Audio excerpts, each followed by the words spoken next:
예, 이제 뭐 아주 다들 도사들이 되셨습니다. 예. 오늘 그 세 번째 연합의 비밀입니다. 그 첫 번째 비밀이 노력하지 않게 비밀이었죠. 뭐 이게 또 노력하지 않기 하니까 억지로 노력 안 해야 된다. 이게 아니고 노력하지 않아도 된다. 노력하지 않아도 된다의 비밀이겠죠. 쉽게 표현하면. 그 다음에 약함의 비밀. 뭐 억지로 약할 필요가 없어요. 그러니까 약해도 된다. 비밀 약해도 된다. 약한 것이 좋다. 이 비밀이죠. 원래 우리가 약합니다. 그러니까 우리의 뭐 영적인 포지션은 하늘에 앉아 있고, 그러니까 영이 살아난 존재가 됐고, 하나님의 아들이 됐지만, 우리의 어떤 몸이나, 우리의 육신이나, 또, 우리의 지혜나 능력의 크기로 보면은, 대단히 우리는 약한 존재입니다. 그 약함을 그대로 가지고 있죠. 신분상으로는 하나님의 아들이지만은, 우리의 능력이나 지혜를 보면 약해요. 자, 그래서 이 두 번째 약함의 비밀, 약함이 좋아 보이는 것, 그 약함을 통해서 하나님의 이 강하심, 하나님의 능력, 하나님의 지혜가 해방이 됩니다.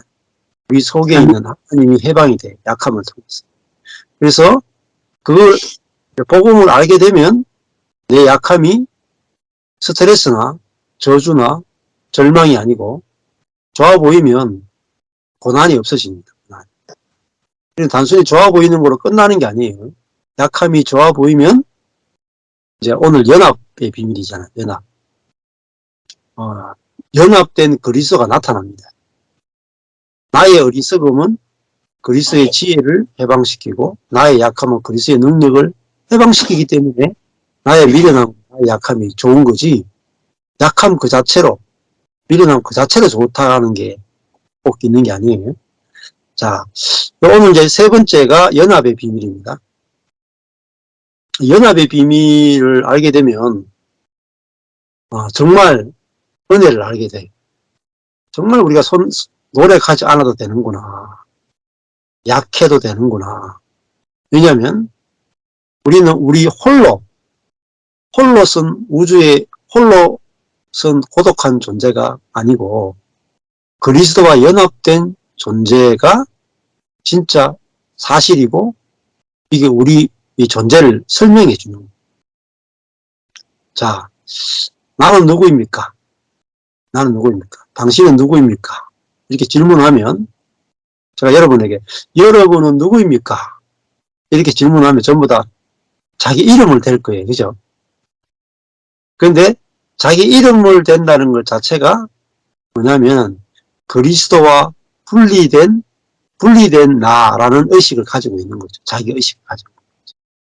근데 이제 우리가 예수를 믿는다고 하는 것은 당신은 누구입니까? 하면은 나는 전철권입니다.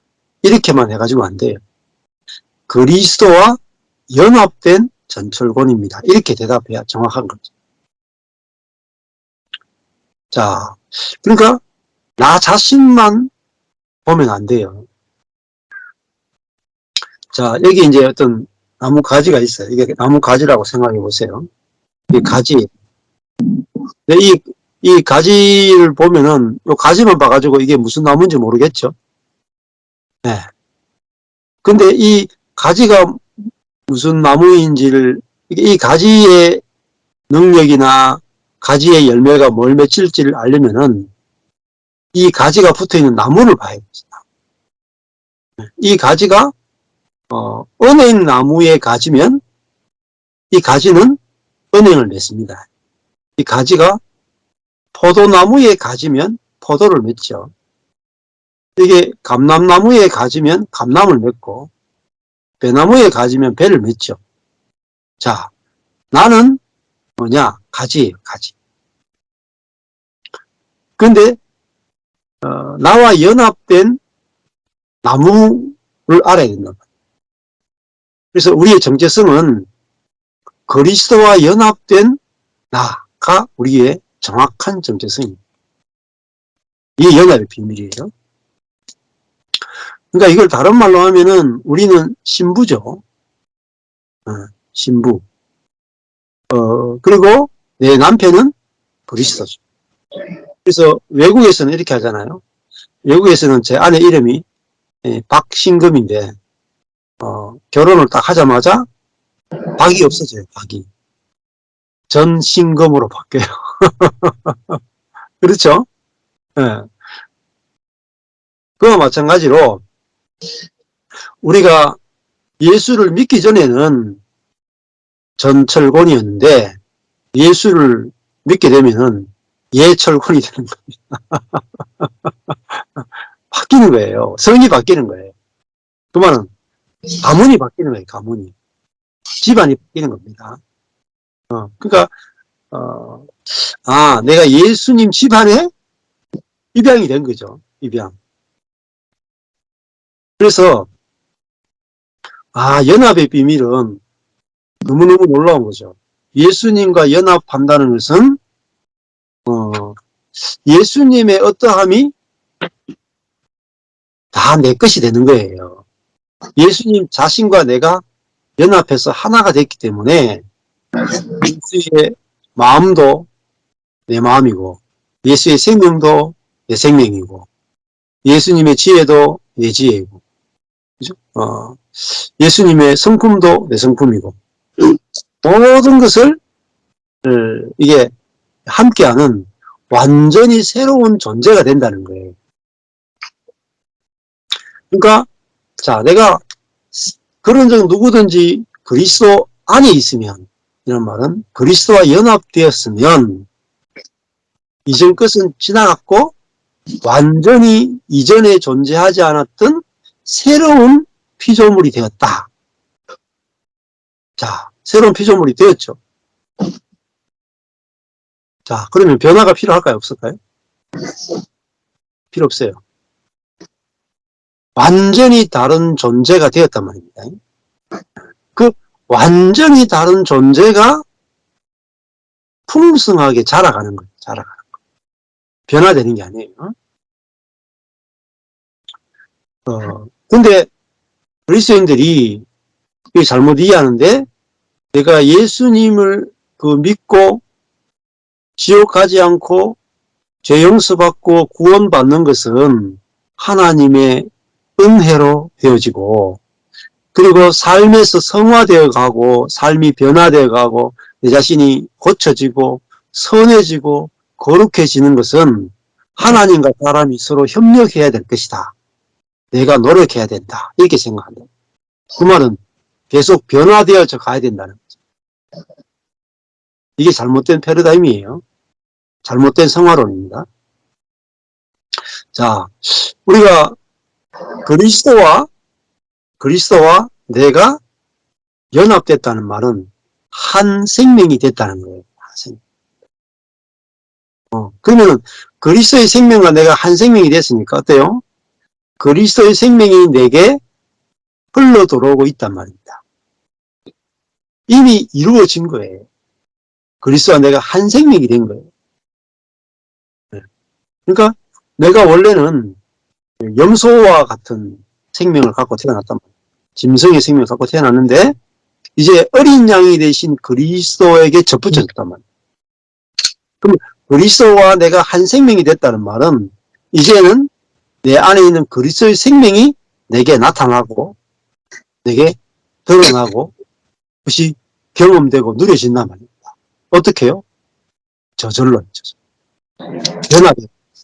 연합이란 말은 저절로 되어진다는 말.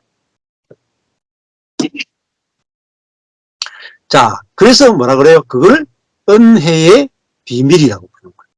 저절로 되기 때문에. 그러니까 저절로 되는 것만 알면은 여러분은 힘쓸 게 하나도 없어요. 이마에 땀이 흐를 게 하나도 없어요. 그리고 저절로 되어지는 은혜를 누리게 될 때만이 우리가 하나님의 사랑이 어떠함을 풍성하게 알게 되는 거예요. 그리고 다른 말로 하면 하나님을 정말로 깊이 제대로 알게 되는 거예요. 하나님의 사랑에 깊이 감격하게 되는 것입니다. 자, 처음에 여기 보면은 그 홍차 티백과 물이 있고 설탕이 있죠. 예. 자, 이 홍차 티백과 뜨거운 물과 설탕이 섞이면은 이 섞이기 전과 섞인 후에는 어때요?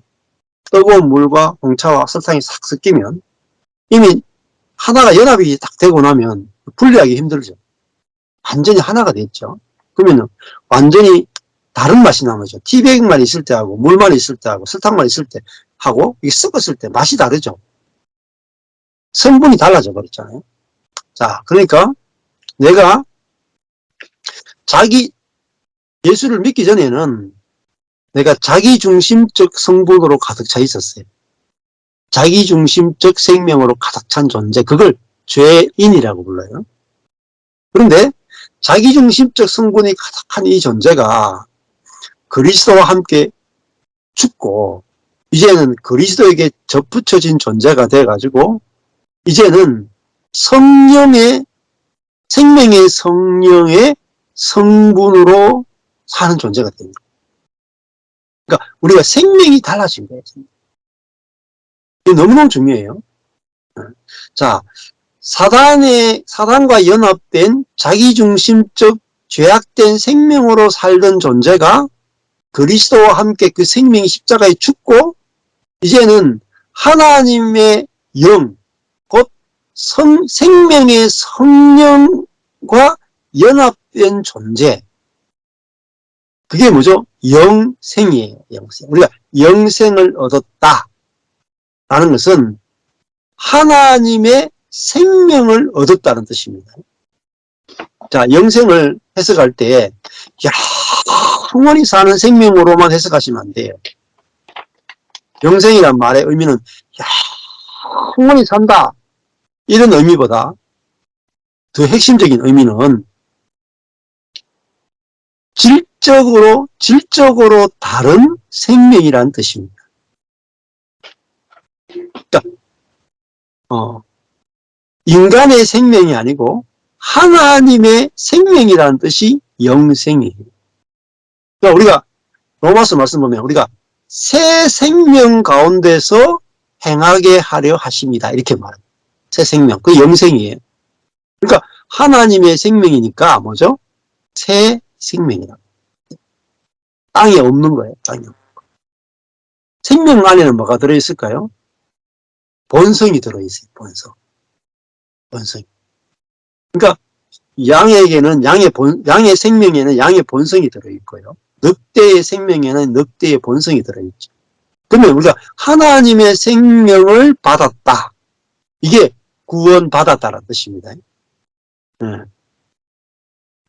우리가 잘 아는, 여러분, 예수 믿을 때 제일 처음에 예수 영접할 때 요한복음 3장 16절부터 하죠. 요한복음 3장 16절이 하나님이 세상을 이처럼 사랑하사 독생자를 주셨으니 홀로 생명이신 아들을 주셨으니 이는 그 속으로 예수 안으로 들어가는 것을 믿는 자마다, 예수와 연합되는 것을 믿는 자마다 이런 뜻이에요. 그러면 우리가 예수를 믿는다는 건 뭐냐면은 예수를 믿는 게 아니고 예수 안으로 들어가는 것을 믿는 게 믿음이에요. 그래서 영어로 보면 believe Jesus가 아니에요. believe in Jesus. 원래 누군가를 믿는다 할 때도 영어도요. believe Jesus 이렇게 해야 돼요. 예수를 믿는다 하면 believe Jesus 해야 되는데 영어에서 독특한 표현이 believe in Jesus예요. 예수 안으로 들어가는 것을 믿는 것을 믿음이라 그래요. 그러니까 연합을 빼면 믿음이 아닌 거예요. 자, 그래서 요한복음 3장 16절에 예수 안으로 들어가는 것, 예수와 연합되는 것, 예수와 한 생명이 되는 것, 즉 하나님의 생명으로 사는 것이 믿어지는 사람마다 멸망하지 않고 영생을 얻게 하려 하십니다. 멸망이 뭐냐면은 자기 생명으로 사는 것을 멸망이라 그래요. 하나님과 분리되어서 자기중심적 생명으로 살아가는 상태를 사망, 멸망이라 그러고요. 영생을 얻는다는 것은 영생을 소유한다 이렇게 말했거든요. 에코, 소유한다. 그러니까 질적으로 다른 생명을 소유하게 된다. 어떻게 하면요. 예수와 연합되는 것을 믿는 자는 질적으로 다른 생명을 소유하고 살게 된다. 이게 뭐냐? 구원이에요. 구원받은 사람은 질적으로 다른 생명의 성령으로 사라지게 되는 거예요. 그러면 생명의 성령으로 살면 성령의 본성으로 사라지게 돼 있어요. 그러면 우리 속에서 뭐가 나오냐? 악한 것이 100% 안 나온다는 게 아니고 우리 몸에 죄의 권세가 있음에도 불구하고 이 죄의 권세를 이기고 우리 속에서 이타적인 사랑이 나오게 돼 있어요. 이타적인 사랑. 우리 속에는 하나님의 생명의 본성이 이타적인 사랑이거든요. 정말 우리 몸에 있는 죄가 뭐냐? 이기성, 자기중심성이에요. 그러니까 이타성이 이기성을 이기고 우리에게서 흘러나오는 것. 그게 뭐냐? 생수가 흘러나오는 것이고 그게 뭐냐? 사랑이 나오는 거예요. 사랑. 우리에게서 사랑이 나오면 어때요? 이타적인 사랑이 나오면 악이 나오지 않죠. 악이 나오지 않으니까 우리가 죄책감이 들지 않고 정죄감이 들지 않죠. 하나님과 사람과 올바른 관계를 맺게 되죠. 그리고 우리 속에서 악한 것이 나오지 않으면 어때요? 관계가 깨지지 않아요. 상처를 주지 않아요. 그러면요, 고난이 사라져요. 그래서 우리 속에 있는 하나님의 생명은 우리를 악과 고난에서 해방하는 생명이에요. 이게 복음의 핵심입니다. 자, 여러분이 제가 지금 방금 설명했던 식으로 복음을 들어보신 적이 거의 없을 거예요. 그러니까 그리스도인으로 산다는 것은 복음이란 무엇인가, 복음이란 무엇인가를 더 깊이, 더 깊이, 더 깊이, 더 넓게, 더 길게, 더 높게 알아가는 거예요. 여러분이 처음에 알았던 복음이 전부이다라고 딱 거기에 머무시면 안 돼요. 그러면 시간이 지나면 지날수록 복음의 넓이와 또 길이와 높이와 깊이가 넓어져야 돼요. 그게 그리스도의 사랑을 알아가는 것이고 복음의 영광을 알아가는 것이고 하나님을 알아가는 거예요. 그래서 하나님을 알고 예수님을 알고 성령님을 안다는 것은 복음이 더 확장되는 것입니다. 그러니까 여러분이 알고 있는 복음에다가 제가 지금 전하는 복음을 적용을 하면 복음이 확 넓어져. 엄청나게 넓어져. 대한민국 같은 복음이, 그죠? 미국 같은 복음이 되고, 아니면 전 지구적으로 넓어지는 그런 복음의 풍성함을 경험할 수 있습니다. 왜 그러면 지금까지 내가 갖고 있던 복음으로는 내 문제가 해결이 안 됐는가? 예수와 연합되는 걸 몰랐거든요. 예수를 믿기만 했지, 예수와 연합되는 걸 모르는 거예요. 이게 복음의 결핍이에요. 여러분이 비타민을 먹긴 먹는데 적게 먹으면 여러분 병이 걸립니다. 적당량을 먹으면 병이 안 걸려요. 복음도 마찬가지예요. 복음이 작은 복음, 성경이 말하는 복음이 100%라면 이 100%의 복음을 줄여가지고 10%의 복음을 먹으면 여러분이 그 복음의 결핍으로 인해서 90%는 병이 걸립니다. 악이 생겨나고 고난이 생겨나는 거예요. 하나님이 주시는 복음의 전체를 알 때 악과 고난이 점점 사라지는 거예요. 복음 외에는 인생에 답이 없어요. 하나님이 복음으로만 인간의 모든 문제가 해결되게 해놨기 때문에 복음을 떠나서 인간의 문제는 절대 해결이 안 됩니다. 어떤 것으로 부분적으로밖에 해결이 안 돼요. 자, 그러니까 그리스도 여러분 예수님이 십자가에 죽으실 때에 예수님이 십자가에 못 박혀 죽으시고 내 죄를 대신해서 죽으신 걸 믿으셨죠. 그죠? 내 죄가 다 용서된 걸 믿으셨잖아요. 자, 근데 그거는 복음의 한 부분이에요. 네. 동서남북이 이렇게 이런 성경책이 있으면 앞, 뒤, 옆, 위에, 아래 다 있잖아요. 근데 한쪽의 면밖에 안 돼요. 복음에. 네. 복음의 요면 말고 복음의 이면도 있고 이면도 있고 여기도 있고 밑에 다 있죠. 근데 복음의 다른 측면을 모르는 거예요. 그러면 그쪽 부분에서 문제가 생겨요. 자, 예수님이 나를 위해서 십자가에 죽으셨죠. 근데 위하여라는 단어가 헬라어로 보면 휘페르예요. 휘페르. 예수님이 나를 위하여 죽으셨다 할 때 그 단어가 휘페르인데, 휘페르라는 단어는 크게 보면 두 가지 뜻이 있어요. 하나는 위하여가요, 대신하여. 예수님이 나를 대신하여 죽으셨다. 무엇을, 나를 대신했는데 나의 무엇을 대신하였냐면 나의 죄들을 대신하여 죽으신 거예요. 내가 지은 죄들, 앞으로 지을 죄들을 대신해서 죄값을 치르고 죽으셨다. 이게 대신하여가 휘페르예요. 근데 요것을 여러분이 복음으로 들었을 거예요. 요걸 듣고 여러분 구원받았다라고 확신을 가졌을 거예요. 그죠? 근데 두 번째 의미를 설명을 안 해주는 거예요. 휘페르라는 단어는 두 번째는요, 첫 번째는 대신하여고, 두 번째는요, 포함하여예요. 포함하여. 자, 이 두 번째가 어마무시하게 중요한데, 지금 두 번째를 몰라요. 두 번째는요, 포함한다는 말은 연합하여래요. 연합하여. 자, 예수님이 십자가에 못 박혀 죽으셨죠. 예수님 홀로 나의 죄를 대신하여 죽으셨다. 이게 1번이잖아요. 2번은 예수님이 십자가 달려 죽을 때 나도 연합되어서 함께 죽었다. 함께가 뭐냐면 포함하여. 그러니까 휘페르란 단어는 첫 번째가 대신하여고요. 두 번째고요. 포함하여.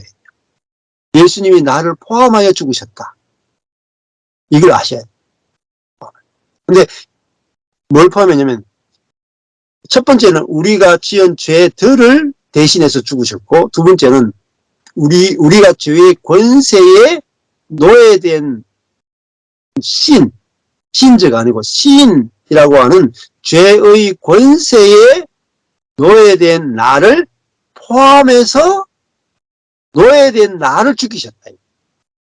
죄의 권세에 노예돼가지고 반복적으로 죄를 지을 수밖에 없는 죄에 노예된 나를 죽이셨다. 포함하여 죽으셨다. 예수님 혼자 죽으신 게 아니고 죄에 노예된 나도 함께 죽이셨다. 이게 두 번째 의미예요.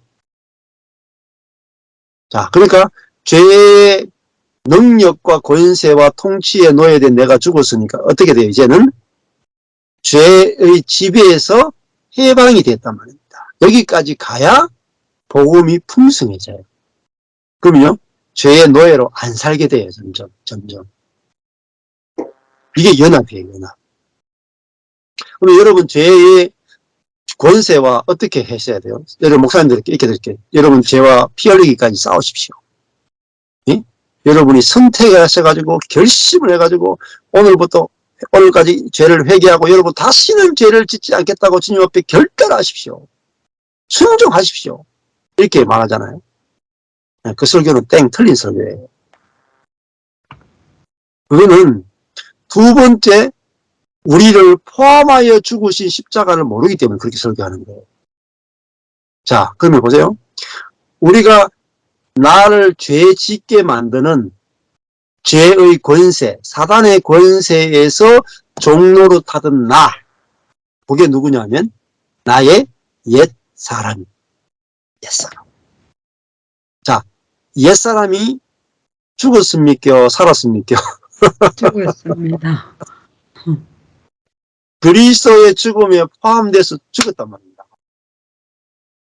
이거 모르면요, 여러분요, 죄의 권세에서 한 발짝도 벗어날 수 없어요. 우리는 의지로, 노력으로 죄의 권세에서 해방되는 게 아니에요. 십자가에서 이루신 주님이 이루어 놓으신 우리를 포함해서 죽여주신 그 은혜로 인하여 그게 주 예수의 은혜예요. 그 은혜를 인해서 우리는 죄의 권세에서 해방되었다 해요. 죄사함만 받은 게 아니고 죄의 지배에서 해방된 거예요. 어떻게요? 죽음으로. 죄에 대하여 죽음으로. 여러분 죽음이 해방돼요. 자, 주인이 있고 노예가 있습니다. 주인이 노예를 샀어요. 사단이 우리를 자기의 노예로 샀어요. 우리가요, 사단의 노예이기 때문에 절대로 해방이 안 돼. 값을 치르기 전에 해방이 안 돼. 근데 사단의 노예인데 노예가 해방되는 길은 딱 하나밖에 없어요. 노예가 죽으면 해방돼. 그렇죠? 사단의 노예됐는데 노예된 우리가 그리스도와 함께 십자가에 죽어버렸어요. 사단의 노예된 우리가, 종된 우리가. 그래서 죽음을 통해서만 사단의 권세에서 해방이 되는 거예요. 그래서 우리가 그리스도의 십자가의 죽음을 찬양하는 거예요. 와, 우리가 죄의 심판으로부터 해방된 것만이 아니라 죄의 능력으로부터도 해방되게 한 것이 십자가. 이게 더 놀라운 십자가예요. 용서의 십자가보다 훨씬 더 놀라운 십자가예요. 그래서 하나님의 복음은 하나님의 능력이다 이렇게 이야기하는 거예요. 이 부분을 모르면 여러분 복음의 능력을 경험을 못해요. 제대로. 절반도 경험 못해요. 3분의 1도 경험 못해요. 그래서 우리 몸에 있는 사단의 권세, 죄의 힘, 죄의 지배로부터 자유케 될 때 우리 속에서 생수가 흘러넘치고 사랑이 넘치고, 그죠? 예, 관계가 달라지고 교회가 새롭게 회복되는 거예요. 우리의 삶이 에덴으로 회복되고 천국으로 회복되는 거예요. 사단을 이기지 못하면 절대 회복이 없어요. 정말 우리 몸에 있는 이 강력한 만유 인력과 같은 이 사단의 힘, 권세로부터 해방되는 길은 십자가의 죽음밖에 없어요.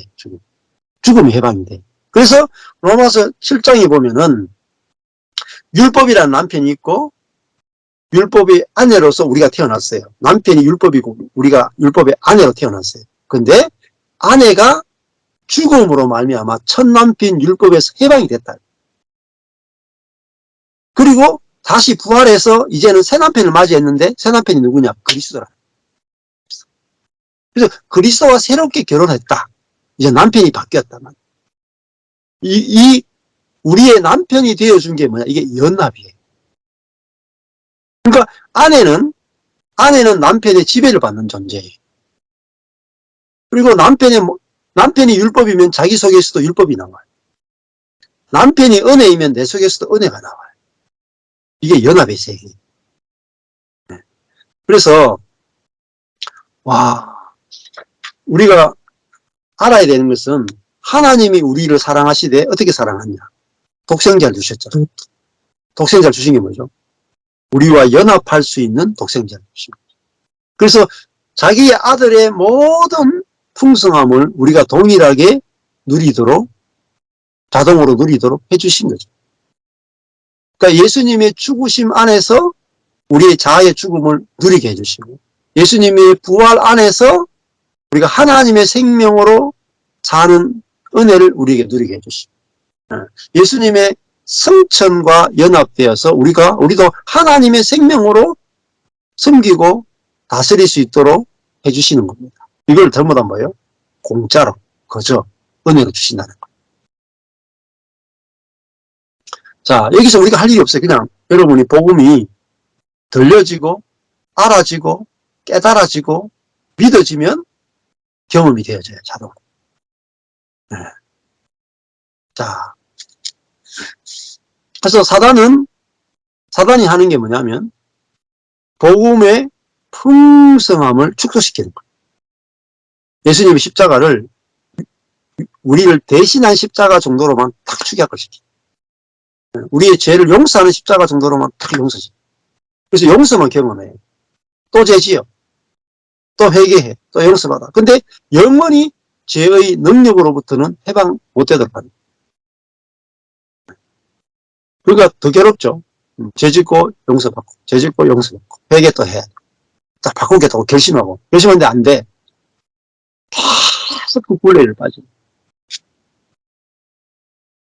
자, 이 모든 걸 해결할 수 있는 건 연합입니다. 연합. 그리스도와의 우리의 연합이. 그래서 베드로후서 1장 4절에 보면 그랬잖아요. 이로써 그 보배롭고 지극히 큰 약속, 보배롭고 지극히 큰 약속, 이게 새 언약이에요.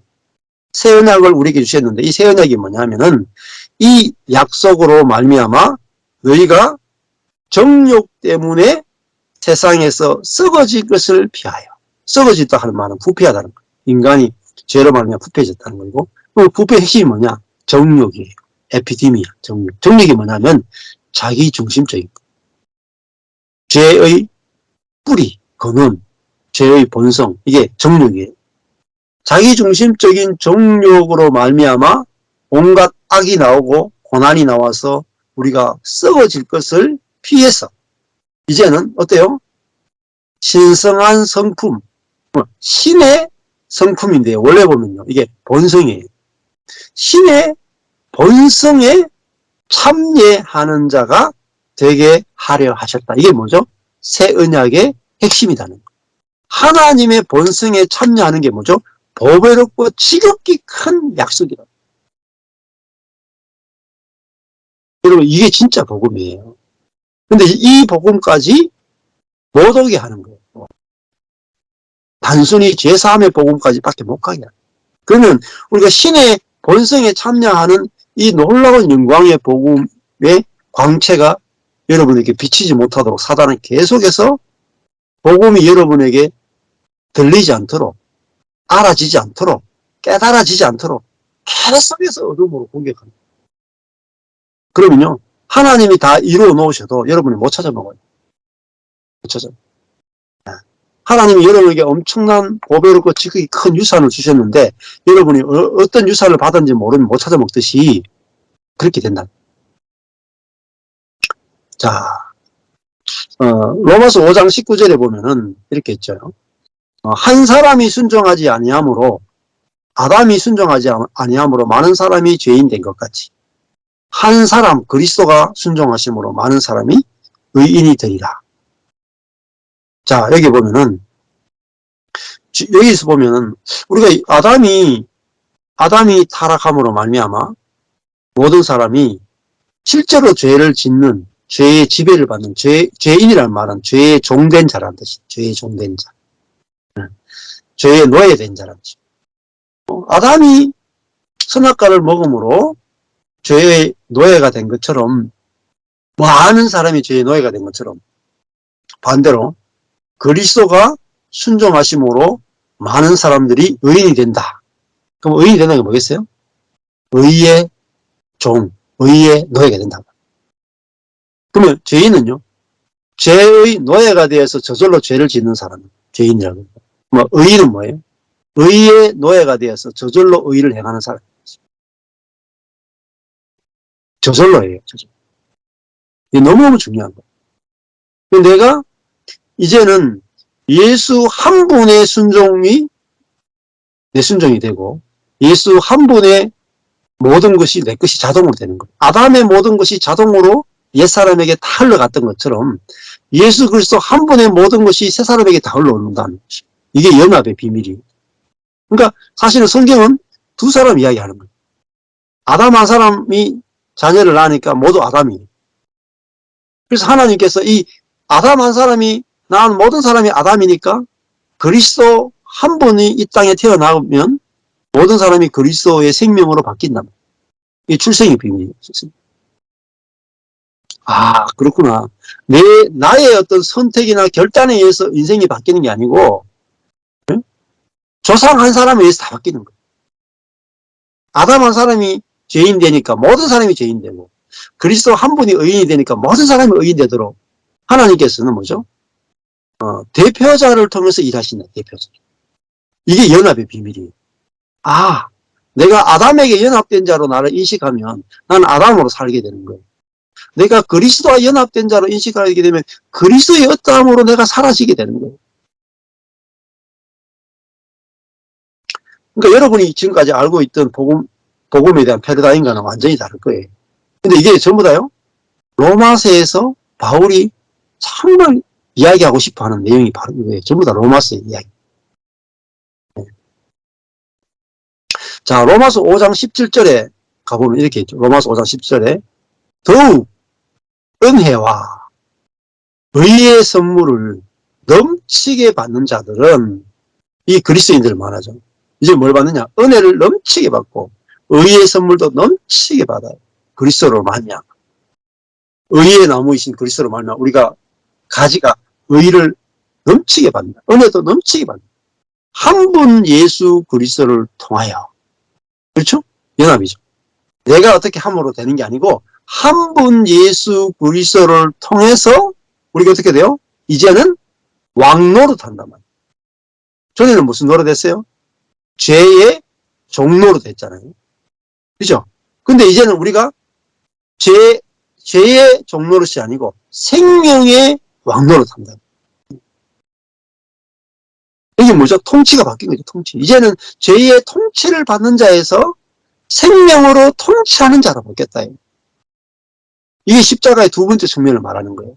그리스도와의 연합을 통해서 죄의 노예됨에서 해방되어서 이제는 하나님의 생명으로 사는 존재가 되었다. 이게 왕노릇하는 거예요. 이게 창세기로 가면 생육하고 번성하여 땅에 충만하라, 땅의 모든 것을 정복하고 다스리라 했던 그 원래의 하나님의 명령이 우리에게 회복되는 거예요.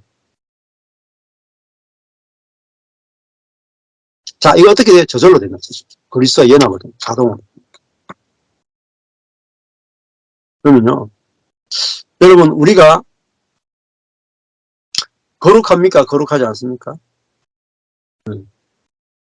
여러분, 그리스도인들 물으면 당신은 거룩합니까?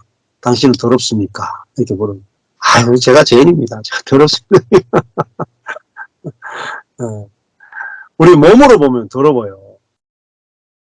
근데 있잖아요, 내 영으로 보면 내 진짜 영이 내 진짜 정체성이거든요. 네. 우리가 있잖아요, 거룩하신 그리스도의 영, 성령, 거룩한 영과 내 영이 연합되었죠. 연합되었죠.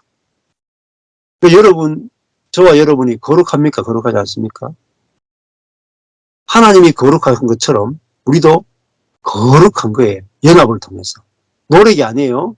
거룩은 내가 거룩한 행위를 하기 때문에 거룩한 게 아니에요. 이게 율법이에요. 내가 거룩한 삶을 살아야 거룩한 게 아니고 거룩하신 분과 연합됐기 때문에 거룩한 거예요. 이루어진 거예요. 그러니까 기쁜 소식이죠. 그래서 야, 내가 거룩하신 분과 연합됐기 때문에 내가 거룩하구나 할 때, 거룩하니까 죄에 대해서 인식이 되고 죄에 대해서 죄가 싫어지고 내가 죄에 넘어지고 나면 그것에 대해서 싫은 반응이 나오는 거죠. 거룩하니까. 내가 죄가 넘어질 때 이게 싫다라는 반응이 나오는 거예요.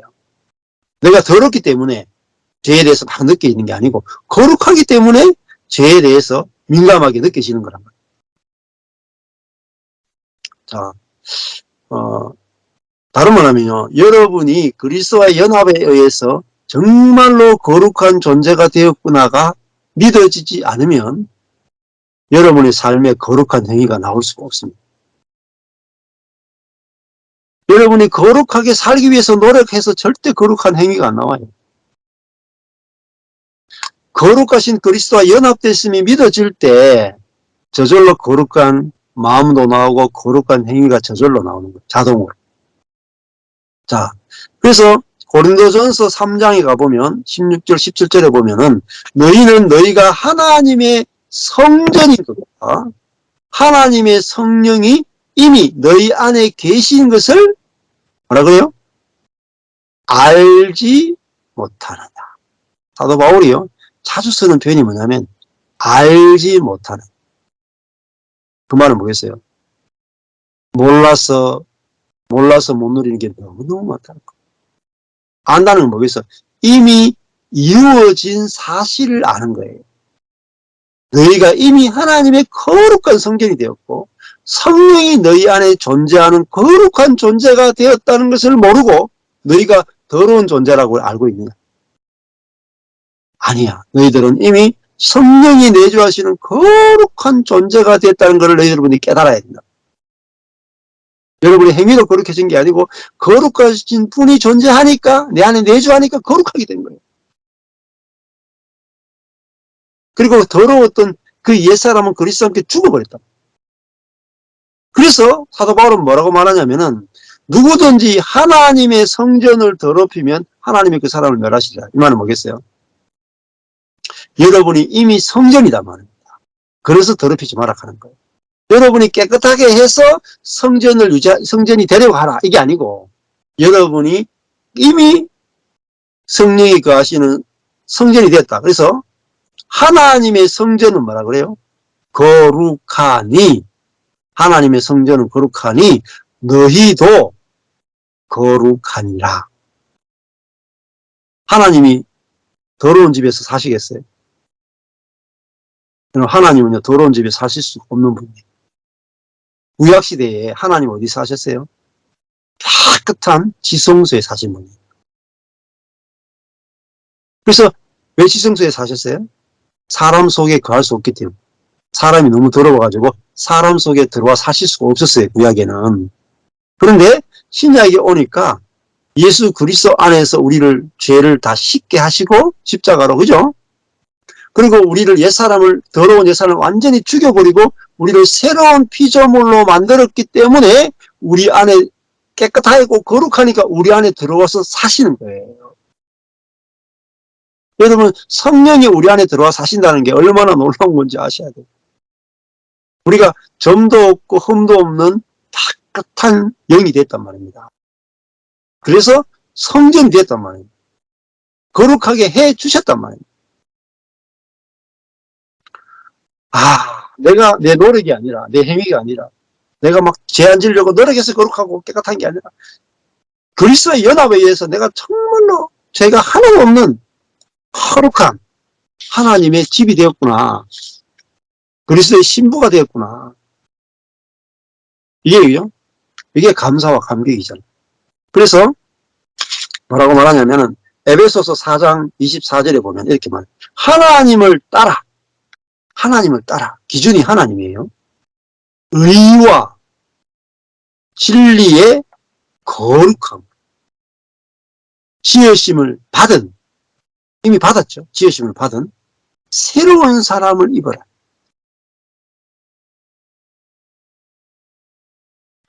여러분이 새로운 사람으로 살란 말이에요. 새로운 사람이 뭐죠? 의로운 사람이고 거룩한 사람이고 지으심을 받았다면 새롭게 창조되었다. 자, 이게 이제 연합의 비밀입니다.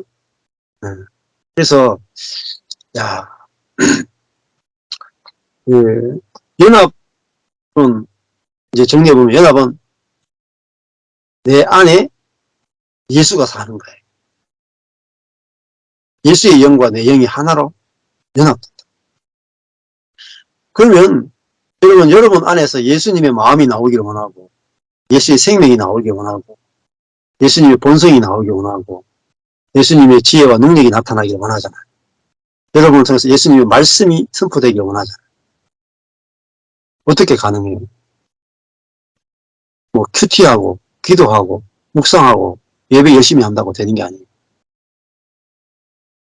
비결은 이미 내 안에 예수와 내 영이 하나로 연합되어져 있구나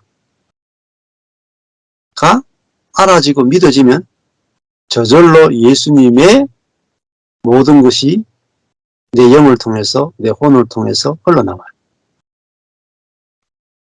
이게 다 이루었다. 이게 그냥 다 이루어졌구나. 이건 다 이루어지면 뭐예요? 쉬죠. 제가 지금 설교 끝날 때 됐어요. 설교 끝나면 제가 말 안 하고 쉬잖아요. 그죠?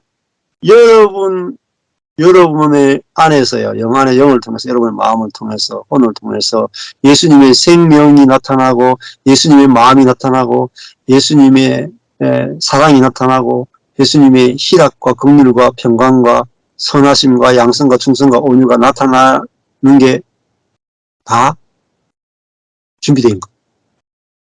왜? 예수님이 내 안에 오셔가지고 예수와 내가 이미 연합되었단 말이에요. 어떻게 나오느냐? 이 놀라운 소식을 여러분이 알아지고 믿어지면, 어떻게 해요? 알아지고 믿어지면, 그 다음에 내가 행하는 게 아니에요. 알아지고 믿어진 사람은 안식하고 쉬는 거예요. 그러면 저절로 경험이 돼요. 저절로. 그래서 노력하지 않게 돼요. 연합 안에서는 노력하지 않아도 다 저절로. 저도요. 다 저절로 돼요. 저절로. 그러니까 이게 은혜죠. 저절로 되니까 은혜죠. 그래서 하나님이 우리에게 주신 최고의 사랑은 그리스도와 나를 하나로 연합시켜.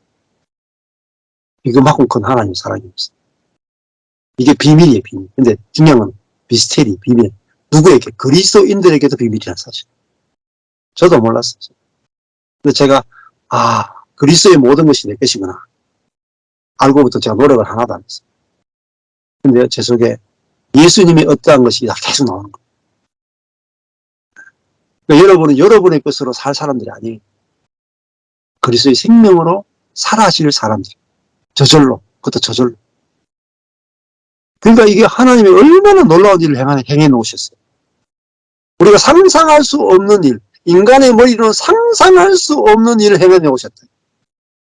그래서 로마서에서 뭐라고 한 줄 아세요? 로마서에서 제가 제일 중요한 핵심되는 구절이 하나님이 우리를 향해서 행해 놓으신 일은 너무너무 놀랐기 때문에 사람들이 도저히 알 수 없다. 그래서 뭐예요? 깊도다 하나님의 지혜와 지식에 부유하며 그의 판단은 누가 헤아릴 수 있고 그분의 길은 누가 찾을 수 있겠느냐. 그렇게 바울이 말씀을, 예레미야 말씀을 막 인용하죠. 깊도다 하나님의 지혜와 지식에 부유하며.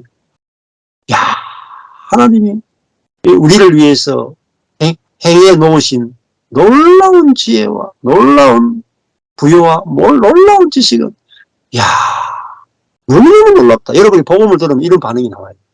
사도 바울의 반응이 나와요. 하나님의 지혜와 지식은 너무나 놀랍다. 누가 이 하나님 복음의 지혜를 누가 알 수 있겠느냐.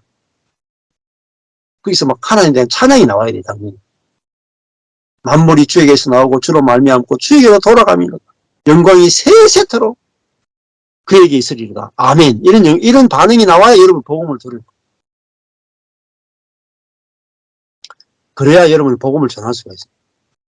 이 놀라운 복음을 내가 전하지 않으면 내게 화가 있었기를 이렇게 된다.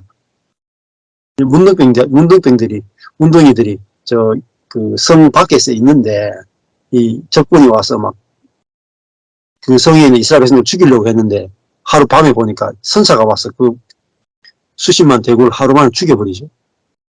근데 밖에 있는 적군이 죽었다는 소식을 알려야 되는데 운동이들이 막 그 전리품 챙기다고 막 혈안에 내가 챙기다가 보니까 이 기쁜 소식을 저 아래에 있는 성에 있는 사람들을 막 굶주리고 막 자식을 삶아먹고 있단 말입니다. 굶주리고. 그래서 우리가 이 소식을 전하지 않고 우리가 전리품만 챙긴다면 우리에게 화가 있어야 되고 문둥병자들이 그 자기를 과시했던 사람들에게 찾아가서 성문을 열고 그들에게 적군이 다 죽었다고 알려주니까 그 사람들이 나와서 막 전리품을 얻었는데 막 배가 터지도록 먹었다 그러죠. 그게 뭐죠? 복음의 풍성함을 이야기하는 거예요. 복음의 풍성. 그러니까 여러분이 복음의 풍성함을 경험하면 여러분 입을 닫을 수가 없어요. 전도 안 할 수가 없어요. 저는 제가요, 전도를 제가 제일 못했어요. 왜 그런 줄 아세요? 예수 믿으면 죽어서 천당 간다는 것만 복음인 줄 알았기 때문에 그거 전하는데 뭔가 부족해. 그래서 가지를 못해. 이것만 전해가지고 사람이 예수 믿겠나 이렇게 생각했다. 근데 지금은 미래의 것만 복음이 아니고 현실에서 모든 악과 고난과 죄의 권세로부터 해방되어서 우리 삶에 있는 모든 인간의 갈등, 우울증, 근심, 걱정, 모든 것에서 우리를 자유케 하는 복음이니까 누구를 만나든지 전하게 되는 거예요. 스님을 만나도 전하게 돼 있고 예수 안 믿는 사람 만나도 전하게 사람 안 가리고 이제 다 전하는 거예요. 왜? 너무너무 기쁜 소식이에요. 내 인생에서 이것이 가장 기쁜 소식이니까 전하지 않을 수 없는 거예요. 여러분이 이 복음의 풍성함을 발견하고 누리고 하나님을 마음껏 찬양하고 또 이 복음을 여러분이 마음껏 전해서 저는 정말 살리는 하나님의 자녀로 그렇게 살 수 있게 되기를 축복합니다. 감사합니다.